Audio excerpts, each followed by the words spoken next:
Hello, everyone, and hello. Welcome to another edition of BoxCon Global Community Spotlight.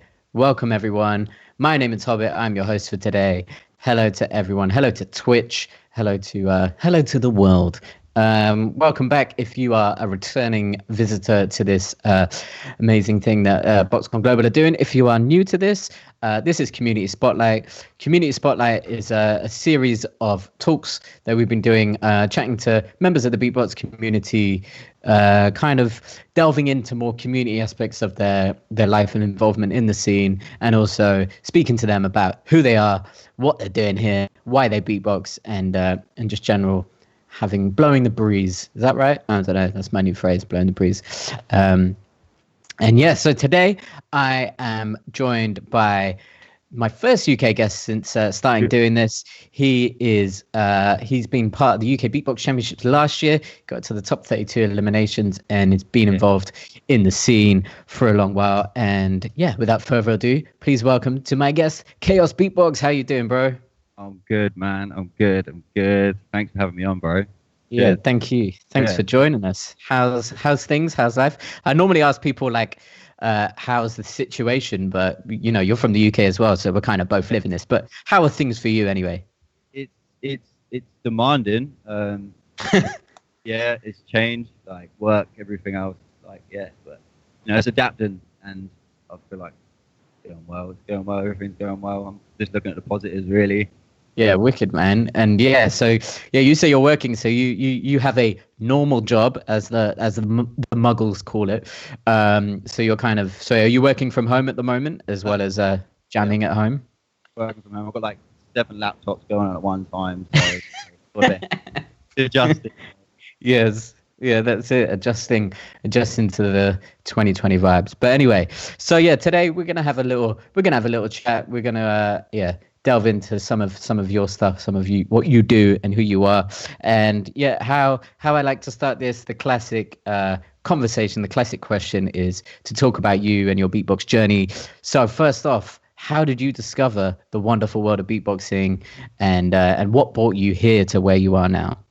Right. Well, just doing it as a kid, really. Like, picked it up when I was old. Just kid sound. Never really took it seriously, like messed about with it, and just sort of implemented it in like my musical journey. Nice. Did you have any like reference points when you started? Did you see anyone was like, oh, that guy's doing it? Or quite a strange one, because I watched a guy on it's a CBeebies channel, and like he was doing a like Mr. Oompa Loompa like routine. yeah, it was great, and it was like like that, and it was just like sick, and I got into it from there. And I watched a beatbox video when he got stopped by the police, and that was it for me. And I felt like that really inspired me. Yeah, that's a legendary video. If no one's seen that, check out on YouTube. Search for, I'm not actually sure what you should search for. Search for Beatbox Police, and you'll see this clip where Beatbox was busking and the police tried to move him on, but he basically beatboxed in their face, and it was great. From there, it was great video, and just sort of inspired me to now. And now I just picked it up, met the guy as well. It was quite inspirational as well. So, just sort of a long journey, and it's a great community, isn't it? Like, amazing. It's just to be a part of. Yeah, sure. And so you're based up in Ipswich, right? Yes. What's the scene like up there? I'll tell you what, we've got a big hip hop scene. Like, the hip hop's great. Got like events, like music. There's a lot of music going on, and I've been putting on a lot of hip hop events. Then sort of resulted in me doing a beatbox event, which we got that going 3 years ago. But just doing events, making a bit of money as well on the side. You know what I mean? So it was good. Just an underground scene we got going, and it was we built a thing. Great. Good. We had some good pop-up shows. It was quite local, but it was good, and the local community loved it. We made a bit of money. Good time. Nice. Yeah, that's what's up. So do you perform? Are you performing? Obviously not performing at the moment because of how things are, but have you been, what's your performance experience? What kind of stuff have you done? Well, the biggest thing I've done is obviously your event. That was like the best thing for me. I'm not gonna lie. Like big up every time. Like that was an experience. Like the most nerve-wracking thing I've ever done. But yeah, it was a great experience. But apart from that, mainly just local places, really, like festivals, local festivals. Um, good. Like I'm the only sort of person who does beatboxing around my local area. So for me, I'm the only person who does it. So. Yeah. How do you feel as a beatboxer? What is it like performing at a festival? Because obviously a lot of beatboxers have the experience of maybe beatboxing at a battle like the UK champs, or from an international point of view at their own national battles, or maybe another type of battle, but not many have the experience of kind of performing to a general kind of audience who are there, maybe to see a big band or a DJ or something. What's your experience been like as a beatboxer performing at a festival? I love showcasing more so. Like I think a battle. I'm not been very successful at battles, but like showcasing is. I don't know. I feel like. No, I find it easy. Top of my head. Oh, we lost you, but then make sure you're keeping close to the mic, bro. Oh, sorry. Yeah. Yep, No. Yeah. No. Sorry. I feel performing live is like mainly my main thing. Just doing showcasing. Just more like the music side of it. Like like collaborating, mainly collaborating. Just using it as an instrument, really. Like I performed with loads of different people along the lines, like acoustic artists, Lupus, things like that, and yeah, it's been great.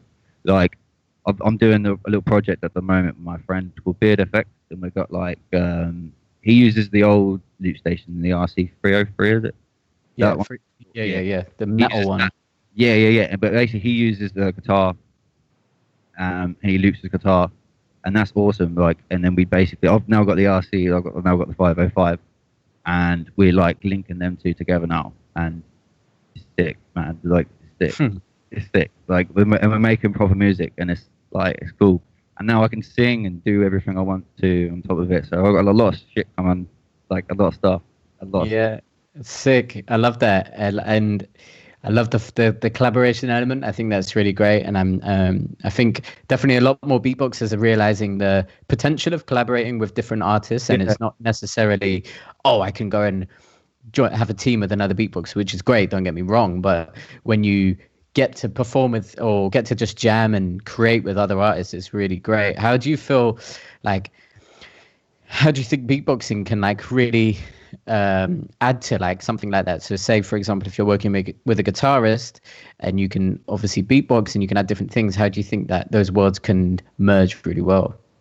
I feel like just keeping it to basics as well is just keeping as a percussion is very, very, very like sort of, I don't know, you can add things to it. I mean, I feel like when you're collaborating, you need to like just be a part of that band. Don't look at yourself as like, okay, I've got these bass sounds. Just, you know what I mean? Just be the instrument, you know what I mean? And make it sound consistent. I feel like that's a big thing that works for me. And yeah, you get good reception. I don't know about you. You must have worked with loads of people. Like, I don't know. Yeah, I think you make, yeah, for sure, man. I've worked with many different artists, and I think you make a really good point about you have to know where to place your beats and to place your sound, because obviously beatboxing itself can be very like solo orientated, and beatboxers can absolutely smash the solo stage, but when you're within a group, I think you made a really good point about like being able to sit back and being minimal, but also like being very present, which is definitely a big thing. So that's wicked to hear. And then you mentioned before that you loop a bit as well, and you play guitar and you sing. So you incorporating all of those things together. Like basically get it all together. You know what I mean? Now I've got this instrument. I mean, oh great! I can just like now just put everything into this thing, and it's great, and it just works. Yeah, it's just something I've been missing my whole life. I don't know why it took me so long to buy this thing, to be honest. It took me a while, but I've got it now, and it's good. Good. I feel like I could definitely like evolve what I'm doing. You know what I mean? So it's good. Yeah, sick. Anyone who doesn't have one, please get one. Just get one.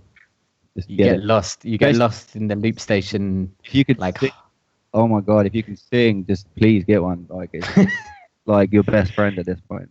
you heard it here. Kale said, "Go get a loop station." Like, So yeah, so you feeling like when you're looping, are you using like your beatboxing more as kind of an instrument to attribute to the loops rather than it being so much like beatbox led loops?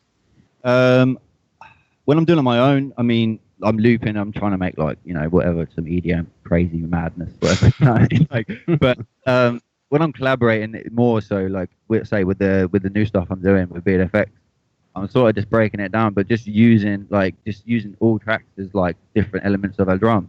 You know what I'm saying? So then you can then break down your song. You know what I'm saying? Like through for the process, you can make it sound like a proper track if you just split it down, different drum patterns in different places. Like I say, just placing your beat, and then yeah, man, you just make tracks, and then you can record it, and then like on Ableton, and all of a sudden you've got yourself a track. You mix and master it, boom, done. You know what I mean? It's just yeah, good process, man. Like it's a great little process, and yeah, I feel like everyone could like definitely for me. I've got so many songs I've been writing, so it's just like to be able to put what I've been writing into like the music that comes out of my head, like the beatboxing and everything else. It's great because you can't be at the same time. You know what I mean? Beatboxers are amazing, but we can't sing and do all that at the same time. Do you know what I mean? We're not magic. Yeah. Well, we're not that magic. We're not that magic. We're a little bit of magic. We're a good level of magic. Yeah. But I think it's a good point, man. And I think the kind of ease and ability of being able to like record a loop, instantly record it into something like Ableton or another DAW, and then export that. You can, send that to your platforms like Spotify or whatever, bit of artwork, and there you go. You have a track, and you can just keep like rolling them out. So yeah. Have you released anything yet? Nah, not like release anything. I've got like it's all there in a folder. Do you know what I mean? Like it's just all like just little tweaks and little twerks. The guy I work with, he's very particular. Like he likes to make sure everything's done perfectly. So yeah, it just takes time. Like I say, it's to be fair through lockdown. Like I say, I've just been positive about it and just spent a lot of time doing that. I wasn't working for quite a while, so I had a lot of time to myself, a lot of time to reflect, do things. You know what I mean? Instead of working a 9 to 5, like actually had time to sit down and do these things. And like, and it's good. It's good. So yeah, hopefully next year or so we're gonna have it all ready and just out there. And then nice. Yeah, it's gonna be good. We'll be looking forward to it. You can hear me sing for the first time. It'll be good. Yeah, we'll be very much looking forward to it. Like, yeah, I like singing. Yeah. Yeah, man. It's cool, man. It's about using your arsenal to like make everything sound the best it can be. Yeah. So you mentioned before that you battled you got into the UK Beatbox Championships 2019.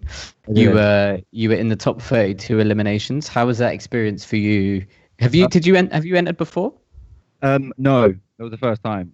So I was pretty gassed, to be fair. Like the first time you entered, and I was like, yeah, cool. I mean, I'm 26 now, so it's like I'd never really thought I was that good enough. Not gonna lie, I just never really thought I was, on that level. So yeah, I didn't really believe in myself back then. But like, sort of went to the event 3 years in a row with Teapot, as you know, from Beatbox International.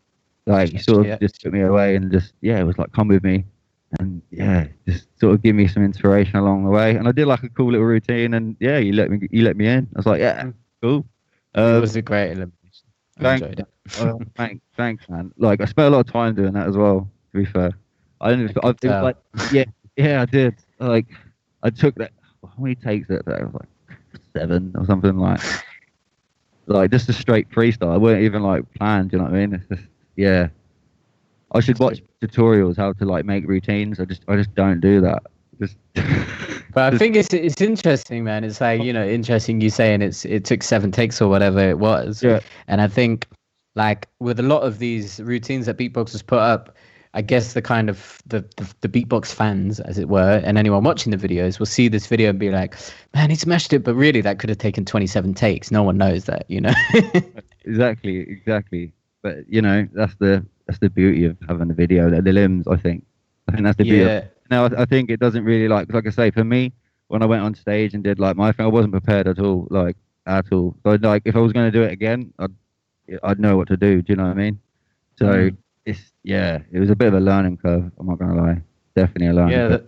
that's good. It's good, man. It's all about learning. And I think, as a beatboxer on a journey of discovering what you want to do, sometimes you'll realize that, maybe that's the path you want to go down or not. And, some of the best beatboxers have lost out. Like D'Lo lost out. He got kicked out in the top 16 in 2015 because he wasn't prepared. And, you have all these different journeys, and now he's the Grand Beatbox Battle champion. So you never know what can happen. So also to talk about your event that you organize called the Eastbox Beatbox Battles. Shout out to Eastbox Beatbox Battles. You've done 2 volumes of this now. Is that correct? Three, bro. Three. My bad. That's My cool. bad. No, man, 3 years in a row now, man. Smashing it. Yeah, sick. So why did you set that up? How come you decided? And how have they been? So like I say, I was doing events around Ipswich, like for a long time, for like years. And then just had the opportunity to be like, right, cool, let's do something I want to do. So got everyone together. Like I started meeting people in the beatbox community, and then I was like, well, cool, let's get everyone together and let's literally just make an event. You know what I mean? It was quite easy for me just to go click my fingers and make it happen. You know what I mean? Like, get everyone talking, get everyone down, and it was good, man. The first show was amazing. We had D'Lo, we had and we had we had the Beatbox International crew judging the event, and it was man, it was such a good event. Like I think Redbeard took the crown twice. Yeah, shout out to Redbeard. He's taking home a bit of money and a PTX. So yeah, he win prizes at my event too. So that's good. Wicked. Yeah, so man. who else has won? So Redbeard won twice, and then Milky smashed it last year. Like, I heard about this. Destroyed it. Like it was insane. He went gunning, and it was absolute fire. Fair. I don't think I've ever seen such a whitewash in my life. I'm not gonna lie, it was amazing. He went in. Shout out to Milky, man. He's been killing it.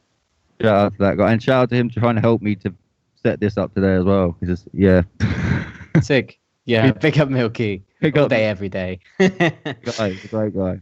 So you said that you were doing other events before the Eastbox Beatbox Battle. What kind of events were they that you were doing? Just general like promoting and stuff?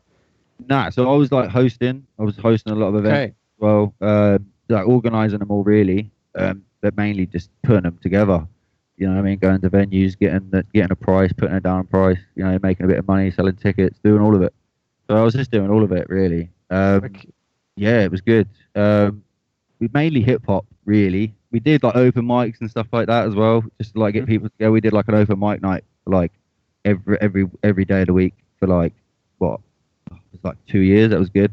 Wow. That was good. And then we did like events like maybe on the weekend in an old establishment called the Swan, but it unfortunately took over now like by our owners. But yeah, we mainly had like rappers, mainly like loads of up and coming local artists really from just doing that. Really. I mean, we used to get like 7 acts on the stage. Just be live, man, like so live. In a small town, you know what I mean? You just get everyone together, and it was just you just pop off, you know what I mean? Like it was good following. Everyone supports each other, and it was just it's just live, man. And to be fair, and I thought like to bring that scene here, I thought it would be good. And to be fair, the first couple of years, it was popped off. It popped off. That was good. But yeah, just want to keep it going, especially with the COVID thing. Like it's going to be different. I'm going to try and work my way and try and work out a different way to do it. I think I've got a venue with, like some mad live stream, and then hopefully we can get a live event going down in Ipswich next year. I hope so. So were you planning to do one in 2020? Yeah. Well, no. Yeah. No, I did it. So we did that. Oh, so you had that one just in time. Had that prior, yeah. So that's why the last event didn't really go as well as like there weren't a lot of people there. Like the community turned up, but as people were going, it was all kicking off at the start. So yeah, it was a bit attendance wise, it wasn't the best. When did you do it? That was in March, so literally wow, a few days before they announced like everything was shutting down. Crazy, but you got there just in time. 2020. But yeah, 21. We're gonna have to think outside the box, I think. Yeah, for sure. So have you thought about having like an online Eastbox battles kind of thing or anything like that? Yeah, but I want to think about doing it live, like online, but live. Like that's trying what I'm going to try and do because I can get the venue, I can get everything down as long as we follow rules and everything like that. We can get everyone Hmm. together and then just put on an event. Um, yeah, as long as we do the right thing. I mean, depending on what happens, you know, what I mean, I don't know what's Sure. going to happen, but if it stays the way it is and doesn't get worse, then we can do it. Yeah, sure. So you'd have it as like a kind of community-based event in the sense of the only people there would be artists and judges and whatnot, and That's it. then everyone can watch on the live stream. That's it. Nice. Adapting, man. I like it. It's inspirational. Yeah, definitely. So that's what we're going to try and put together. And it's good though because the venue's got like these crazy cameras, man. Like it's like really, really good quality, like HD Sick. quality. So it's yeah, I'm quite excited about it, and hopefully we can work with them to get a good thing going. Yeah. Yeah, Sounds like you've got a good plan, man. I like yeah. it. Hopefully it goes well. Like I say, it's all working out so far. The venues, the venues go ahead. But just getting a date, like I say, they don't know either because they're booking other people as well, and they don't know what's going on. So it's just like Yeah, hopefully man. soon. So Yeah, I'm hoping that yeah. What about yeah, you? more Man? venues don't close. What about your event, man? Like, So UK champs. Shout out to UK champs. We've sadly had to postpone for 2020, but we're going to be back next year with a bang. We tried to do some things. There might be something a little happening in December, but yeah, we've all had to follow this kind of trend of postponing, but we might try and move it to before summer, but we will see. Basically, for anyone who's not been following the world because you've been living under a rock, the UK is kind of changing rules on a hour by hour basis or something. So yeah, we're all unsure. So Chaos is saying he wants to do it in 2021, but the venue's not sure if they can confirm it. And UK Champs is in that same boat of being like, we want to do it then, but then they don't know. And it's like you're just playing this whole kind of cat and mouse thing, and the venues are playing it with the government as well. So yeah, I'll do it in a field, man. I don't like. Do you know what I mean? I'll make it happen. It's gonna happen. I believe that. I believe that, man. So you mentioned like you touched a bit on people actually win prizes at your event and win stuff, which is really sick. How do you go about sorting that? Like, what's your process? Well, I've gone in. Well, my pocket's a little bit shorter because of it, but it's like I mean, I've invested a bit of money myself. Into like last year, didn't really make anything. Sort of broke even. Do you know what I mean? But yeah, just sort of invested into it and try and make the money back, which has been quite successful. Like I sell food and all sorts. You know what I mean? Make money back on tickets and whatnot. And it's yeah, I mean, it comes round and roundabouts really with your events. Really, sometimes you win some, sometimes you don't. Yeah, like they've been really successful in yeah. It's really Wicked, man. Yeah, I think it's a good point, man. And it's like it's very it's a very, very true point of saying you win some, you lose some, because that is the events world. For anyone out there who's wanting to set up events, obviously, I know, we know now is a kind of stupid time to think about that. But if you are thinking of putting on events, your first event, you have got to remember it's not going to be some sellout O2 arena, a massive 80,000 people there. You got to start small, and you've got to, you do have to invest. And I think that's a good point, man. And it's amazing that you're putting your time and your money into making it a success, and that goes down to prizes to get, the best beatboxers to come and attend and stuff. So, what are your go on? No, so I get a lot of people like beatboxers approach me for like do events as well, do it in their own town. I mean, like I say, do it. Because you can create something. Speaking to people, we want to get people all around the country. Some people can't attend, so if you've got one going in the north, one going east, one going west, one going south, then always something you can go to. One in the east, one in the west. I mean, Flowcase, big up to Han and everyone like that. They're doing their thing as well, so that's great. Hopefully, you know what I mean. If we get one in the north, I think the North Hub do one as well. Get one down south, and then you're central. You know what I mean? Like, yeah. Yeah. It's like practice for everyone. You know what I mean? You've got 4 events, 5 events in the year, and then everyone being active. You know what I mean? Because I feel like a lot of beatboxers sitting at home doing nothing. You know what I mean? Like, Yeah. you need to get them shows. I feel. Yeah, for sure, man. So do you think like having other battles within the UK is important, other than obviously like the UK champs is the kind of big national kind of umbrella of the beatbox, like UK beatbox scene, but how important do you think it is to have all these other kind of smaller battles happening? Well, for me, but like just performing live is a want for me. So, and I feel like that should be a want for any artist, just to be able to go on stage and just be able to do what they love. You know what I mean? That and be given a platform. I feel for beatbox there's not enough platform for that. So I feel that if we create it ourselves, then we're giving ourselves that platform, and it gives you that practice time as well. It's obviously to then go to the big events. You know what I mean? Then it's good practice. It's good to watch people evolve. And yeah. Yeah, wicked, man. Get everyone together as well. Get the community together. Yeah. Yeah. Yeah, sick, man. And you get 4 or 5 a year, then everyone's connected. You know what I mean? Yeah, everyone's happy. And I think you're right. If you can have them, depending on whatever your country's setup is like, but if you can have them based around there, they're all accessible to each community and each kind of side of the country, then you're going to bring everyone together even more.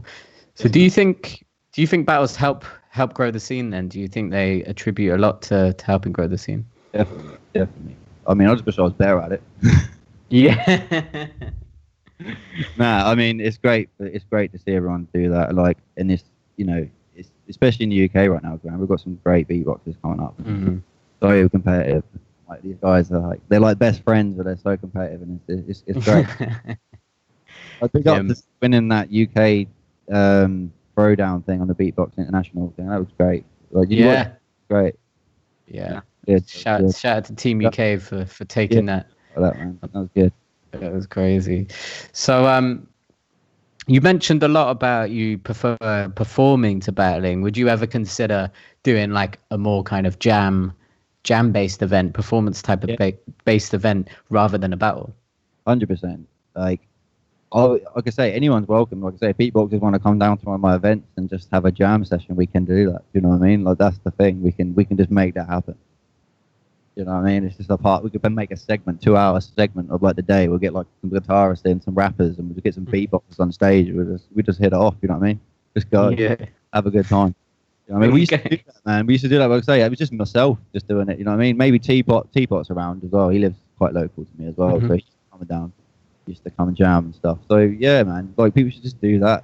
And for beatboxers as well, I feel like just go and meet other musicians because they're amazed by what we do as well, just as much as what you're amazed by them. You might think they're amazing. Oh my god, they're just crazy artists, and you might feel a bit like, oh, but to be honest, they feel the same about you. They can't do what you can do. Do you know what I mean? Just be a part of what they want to do, jam and just have a good time. And like it's good, man. Infusing, just promote that, inspire it.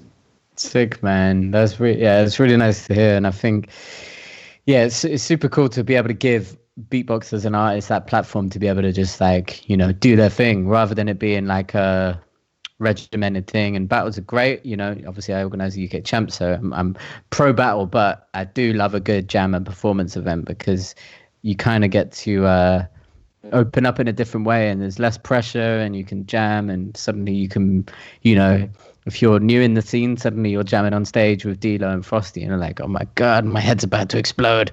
But that's what it's all about, man, and that's what the community is all about. Definitely. Wicked, man. It's great jamming with great beatboxers, isn't it? Like that was a thing. When you got someone like just amazing, and then you like jamming with them. But it's good. It's good. You can be an element to what they do. It's like yeah, exactly. That's it. You can be one of the best beatboxers in the world, but you can still be a beatbox fan of someone. So remember that, kids. Definitely, that's a true statement. Yeah, man. So what else have you got planned for 2020? Is there anything on the horizon, or are you just looking forward to getting this Eastbox battle up for next year? Yeah, just planning that really. Just waiting to hear back. So I'm just literally waiting to hear back from people really to see what dates we can get on that. So it's just a waiting game. Other than that, just creating, man. Just sitting here creating. Wicked. Yeah. wasting your time making loops. And finally, as a battle event organizer, and obviously as a seasoned event organizer, do you have any advice for any beatboxers out there who really want to set up an event but don't really know where to start? I mean, speak to local event organisers. I feel that's the best thing. Speak to them, befriend them, go for a drink. You know what I mean? Just get to know them. You know, speak about what you want to do. Put the idea, sell it. You know what I mean? And then speak to the owners, and then get things together. That's the best thing to do. It's just putting your foot in the door, getting your face known, be confident about it.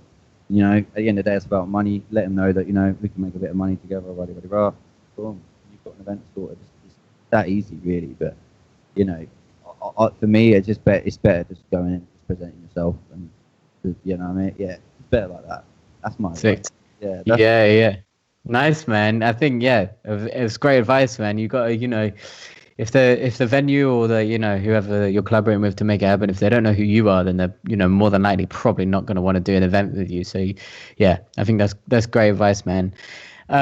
All right, dude. Well, that's kind of come to the end of our chat. I think we've covered a lot of great stuff, and you've given some great advice and about events and all that good stuff. So we like to finish off Community Spotlight here at BoxCon Global with a little performance, freestyle, showcase, beat, mash, beatbox, beautiful thing. So without further ado, I'm going to pass it over to you, bro.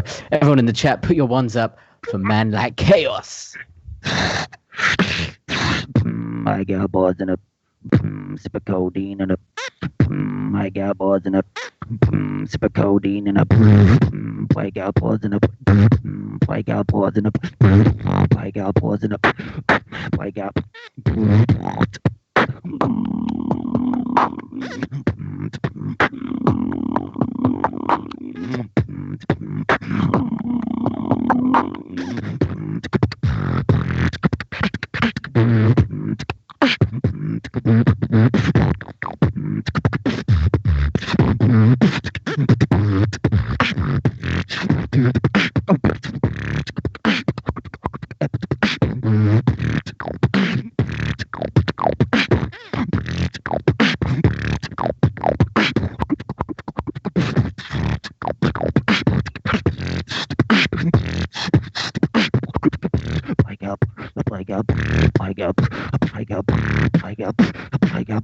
I got balls in a